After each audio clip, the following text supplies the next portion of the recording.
മഴ തോരും മുമ്പ് ഒരു പുത്തൻ സ്റ്റോറിയിലേക്ക് ഏവർക്കും സ്വാഗതം. ഈ സ്റ്റോറി ഇഷ്ടപ്പെടുവാണെങ്കിൽ സബ്സ്ക്രൈബ് ചെയ്യണേ, അതുപോലെ ലൈക്ക് ചെയ്യാനും ഹൈപ്പ് ചെയ്യാനും മറക്കലേ. അങ്ങനെ ബാലചന്ദ്രൻ അവസാനം സ്റ്റാൻലിയെ കാണുന്നുണ്ട്. കുറേ പട്ടികളൊക്കെ ആയിട്ടാണ് സ്റ്റാൻലിയുടെ സഹവാസം. അപ്പം സ്റ്റാൻലി പറയുന്നുണ്ട്, മനുഷ്യരെക്കാക്കി എന്തുകൊണ്ടും വിശ്വസിക്കാൻ പറ്റുന്നത് നായയാണ്. അവർ ചതിക്കത്തില്ല, വഞ്ചിക്കത്തില്ല, അവർ കാപട്യം കാണിക്കത്തില്ല എന്ന് സ്റ്റാൻലി പറയുന്നുണ്ട്. അത് ശരിയാണ്, മനുഷ്യരമ്മ വഞ്ചിക്കും, നമ്മളെ ചതിക്കും, അവർ എങ്ങനെ പെരുമാറുമെന്നൊന്നും പറയാൻ പറ്റത്തില്ലെന്ന് ബാലചന്ദ്രനും തിരിച്ച് പറയുന്നുണ്ട്. അപ്പം എന്തായാലും ബാലചന്ദ്രൻ്റെ അടുത്ത് ചോദിക്കുന്നുണ്ട്, എന്ത് സഹായമാണ് നിങ്ങൾക്ക് ചെയ്തു തരേണ്ടത്? എന്നെ കാണാൻ വന്ന എന്തിനാണ്, എന്ത് കാര്യമാണ് നമ്മൾ തമ്മിലുള്ള ബന്ധം എന്നൊക്കെ സ്റ്റാൻലി ചോദിക്കുന്നുണ്ട്. അന്നേരം ബാലചന്ദ്രൻ പറയുന്നുണ്ട്, അതൊരു 23-24 വർഷത്തിന് മുമ്പുള്ള ഒരു പരിചയമാണ്. നമ്മൾ തമ്മിൽ നേരിട്ട് പരിചയമില്ല. അന്നത്തെ ഒരു കാര്യം അന്വേഷിക്കാനാണ് വന്നത്. മാത്രവുമല്ല, എനിക്ക് വ്യക്തമായ ഒരു ഉത്തരം വേണം. ഞാൻ ചോദിക്കുന്നുണ്ട്, വ്യക്തമായ ഉത്തരം തരണം. എന്താ നിങ്ങൾക്ക് അറിയേണ്ടതെന്ന് സ്റ്റാൻലി ചോദിക്കുന്നുണ്ട്. അത് ഒരു ലഫ്റ്റനന്റ് കേണൽ ഗംഗാധരനെ അറിയാവുന്ന ചോദിക്കുകയാണ്. അപ്പം കുറച്ച് നേരം ആലോചിച്ചിട്ട് സ്റ്റാൻലി പറയാണ്, അറിയാം, എൻ്റെ സീനിയറായിട്ട് ജോലി ചെയ്തിട്ടുണ്ടെന്ന് പറയാണ്. അപ്പം അദ്ദേഹത്തിൻ്റെ പെങ്ങളെ അറിയാവോ എന്ന് ചോദിക്കുന്നുണ്ട്. ആഗ്രയിൽ വെച്ച് നിങ്ങൾ തമ്മിൽ പരിചയമുണ്ടോ എന്ന് ചോദിക്കുകയാണ്. ഇത് കേൾക്കുമ്പോൾ സ്റ്റാൻലി ഇങ്ങനെ ആലോചിച്ചിട്ട് പറയാണ്, പണ്ടത്തെ കാര്യങ്ങളൊക്കെ നിങ്ങൾ എന്തിനാണ് അന്വേഷിക്കുന്നത്? അല്ലെങ്കിൽ ഇതൊക്കെ നിങ്ങൾ അന്വേഷിക്കേണ്ട കാര്യം എന്താണ്? ഈ കാര്യമായിട്ട് നിങ്ങൾക്ക് എന്താ ബന്ധമുള്ളത് എന്ന് ചോദിക്കുന്നുണ്ട്. അപ്പം ബാലചന്ദ്രൻ പറയാണ്, അതൊക്കെ ഞാൻ പറയാം. എന്തായാലും പാലയിൽ നിന്ന് ഇവിടം വരെ കാർ ഓടിച്ചു വന്നത് വെറുതെ ഒന്നുമല്ലല്ലോ. അപ്പം ആ കാര്യത്തിൽ വ്യക്തമായ ഒരു ഉത്തരം കിട്ടണം. അതുമാത്രം എനിക്കറിഞ്ഞാൽ മതിയെന്ന് ബാലചന്ദ്രൻ പറയാണ്. അതാ ചോദിച്ചത്, ആ ഗംഗാധരൻ എന്ന് പറയുന്ന പുള്ളിക്കാരൻ്റെ പെങ്ങളെ അറിയാവോ? അറിയാമെങ്കിൽ പേര് പറ എന്നിങ്ങനെ ചോദിക്കുന്നുണ്ട്. അപ്പം ഇത് കേൾക്കുമ്പം സ്റ്റാൻലി ഒന്നും മിണ്ടായിരുന്നു നിൽക്കുകയാണ്. അപ്പോൾ ഉടനെ ബാലചന്ദ്രൻ പറയാണ്, കൊല്ലപ്പള്ളി വീട്ടിൽ ഗംഗാധരൻ്റെ സഹോദരി വൈജയന്തി അറിയാവോ എന്ന് ചോദിക്കുകയാണ്. ഇത് കേൾക്കുമ്പോൾ സ്റ്റാൻലി ഒന്ന് ഞെട്ടുന്നുണ്ട്. അപ്പം ഇതൊക്കെ നിങ്ങൾ അന്വേഷിക്കുന്നത് എന്താണെന്ന് ചോദിക്കുകയാണ്. അതൊക്കെ പറയാം, ഞാൻ ചോദിച്ചതിന് ഉത്തരം പറഞ്ഞില്ല, അറിയാവോ എന്ന് ചോദിക്കുകയാണ്. അറിയാം, അവിടെ ഗംഗാധരൻ ആ സാറിൻ്റെ കൂടെ വന്നിട്ടുണ്ട്, ആഗ്രയിൽ വെച്ച് കണ്ട് പരിചയമുണ്ട്, അത്ര മാത്രമേ ഉള്ളൂ എന്ന് പറയുകയാണ്. ആണോ, അത്ര മാത്രമേ ഉള്ളൂ നിങ്ങൾ തമ്മിൽ പരിചയമെന്ന് ബാലചന്ദ്രൻ ചോദിക്കുകയാണ്. അപ്പം ഞങ്ങൾ തമ്മിൽ എങ്ങനെ പരിചയമായാലും താനെന്തിനാ അന്വേഷിക്കുന്നത് എന്ന് സ്റ്റാൻലി ചോദിക്കുകയാണ്. അതും 23 വർഷത്തിന് മുമ്പുള്ള കാര്യം, അതൊക്കെ നിങ്ങൾക്ക് അറിഞ്ഞിട്ട് എന്ത് സഹായിക്കാൻ എന്നാന്ന് സ്റ്റാൻലി ചോദിക്കുകയാണ്. അത് എന്ത് കാര്യമാണെന്ന് ഞാൻ പറയാം, ഞാൻ ചോദിച്ചതിന് ഉത്തരം പറഞ്ഞില്ല, നിങ്ങൾ തമ്മിൽ പ്രേമത്തിലായിരുന്നു എന്ന് ചോദിക്കുകയാണ്. അതാ ഞാൻ ചോദിച്ചത്, നിങ്ങൾ ഇതൊക്കെ അറിഞ്ഞിട്ട് എന്ത് സാധിക്കാനാണ്? ഇനി അതിനെക്കുറിച്ചൊക്കെ പറയേണ്ട കാര്യം എന്താ എന്ന് സ്റ്റാൻലി ചോദിക്കുന്നുണ്ട്. അപ്പം ബാലചന്ദ്രൻ പറയണം, എനിക്കത് അറിയണം, അറിഞ്ഞാലല്ലേ ഇതിൻ്റെ മറ്റുള്ള കാര്യം എനിക്ക് സ്റ്റാൻലി അറിയിക്കാൻ പറ്റത്തുള്ളൂ. ഇനി പല കാര്യങ്ങളും സ്റ്റാൻലി അറിയാൻ കിടക്കുന്നു. അപ്പം ഞാൻ ചോദിച്ചതിന് ഉത്തരം എനിക്ക് കിട്ടണം എന്ന് പറയാണ്. എൻ്റെ സീനിയറായിരുന്ന ഗംഗാധരൻ, അദ്ദേഹത്തിൻ്റെ പെങ്ങൾ ആഗ്രയിൽ വന്ന് താമസിച്ചിട്ടുണ്ടായിരുന്നു. ഇടയ്ക്ക് വെച്ച് ഞങ്ങൾ ഒരു അടുപ്പത്തിലൊക്കെ ആയിരുന്നു. പിന്നെ അത് ആ സീനിയറായിട്ടുള്ള ഗംഗാധര സാർ ജോലി മാറിപ്പോയപ്പോൾ ഞങ്ങൾ തമ്മിലുള്ള ബന്ധവും അതേപോലെ ഉപേക്ഷിച്ചു. പിന്നെ അതിനെക്കുറിച്ച് ഒരു ഓർമ്മയോ അറിവോ ഒന്നുമില്ലെന്ന് സ്റ്റാൻലി പറയാണ്. അപ്പോൾ ബാലചന്ദ്രൻ ഒരു ചിരിയോടെ പറയുകയാണ്, അത് നിങ്ങൾക്ക് അതിനെക്കുറിച്ച് ഒരു ഓർമ്മയോ അല്ലെങ്കിൽ അറിവോ കാണത്തില്ല, നിങ്ങൾ പിന്നെ വൈജയന്തി അന്വേഷിച്ചു പോയില്ലേ എന്ന് ചോദിക്കുന്നുണ്ട്.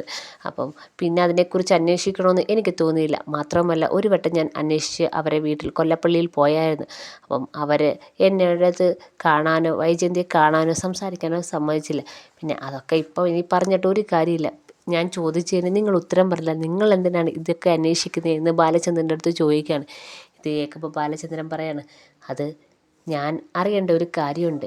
നിങ്ങളീ പറഞ്ഞ വൈജയന്തി ഉണ്ടല്ലോ, വൈജയന്തി എൻ്റെ ഭാര്യയാണെന്ന് പറയാണ്. ഭാര്യയായിട്ട് ഇപ്പോഴും തുടരുന്നു എന്ന് പറയാം എന്ന് ബാലചന്ദ്രൻ പറയാണ്. ഇത് കേൾക്കുമ്പോഴത്തേക്ക് സ്റ്റാൻലി ഒന്ന് ഞെട്ടുന്നുണ്ട്. നിങ്ങളെന്തിനെ ഇതൊക്കെ അന്വേഷിച്ച് എൻ്റെ അടുത്ത് വന്നതെന്ന് ചോദിക്കുകയാണ്. അപ്പം പെട്ടെന്ന് സ്റ്റാൻലിക്ക് ചെറിയൊരു ദേഷ്യമൊക്കെ ബാലചന്ദ്രനോട് തോന്നുന്നുണ്ട്.